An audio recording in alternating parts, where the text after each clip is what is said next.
Iboan from Sri Lanka.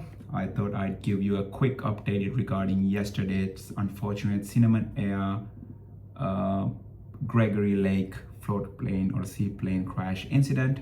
So the date of the incident we know is 7 January 2026 around 12:30 in the afternoon, local time Sri Lanka. And the location is Gregory Lake in Nuwara Eliya, which is an approved waterdrome. The aircraft type is a Cessna 208. Not to be confused, it's not the larger type, it's a smaller type, a 208A. However, it's fitted with a Honeywell TP331, or commonly known as a Garrett engine. It's a modification that they do to get more power.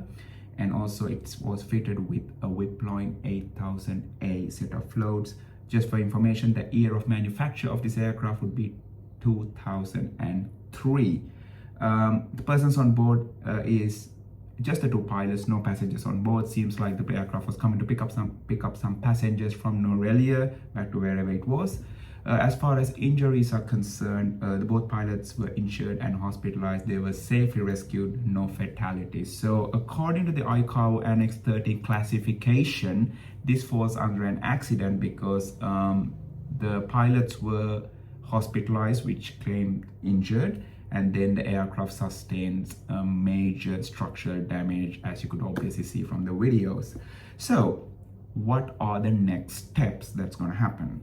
So immediately the CAA needs to appoint what is known as the Aircraft Accident Investigation Board, AAIB, which is written in the Sri Lanka Aircraft Accident Investigation Procedures Manual, which is derived from the ICAO Annex 13.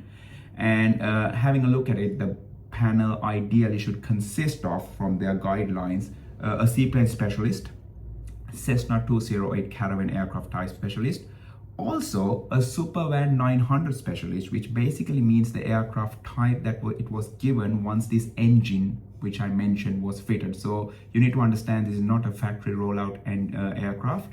This is a modified aircraft.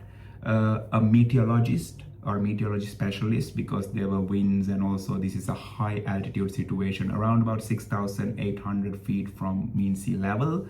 And also obviously a human factor specialist, like with any accident investigation. So hopefully we're looking forward to these elements being represented from the AAIB, or the Accident Investigation Board. We saw a message from the Director of Civil Aviation of Sri Lanka saying that the not the board was appointed, rather saying the investigation is going in place. So I hope they have appointed them. So ideally this should happen within 1 to 2 days. Second scenario would be the site investigation and evidence collection, which would be around, which should happen ideally within 1 to 2 weeks. Bear in mind, all the evidence of this, or all the data you require to investigate this, is within the wreckage. And mind you, this is an aircraft built before 2014, below 5,700 kilograms, so it doesn't have a flight data recorder. That is important to note.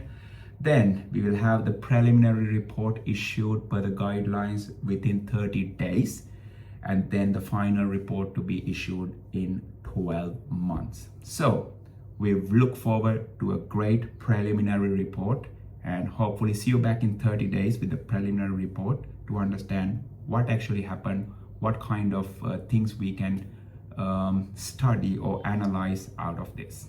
So hopefully let's see you in 30 days.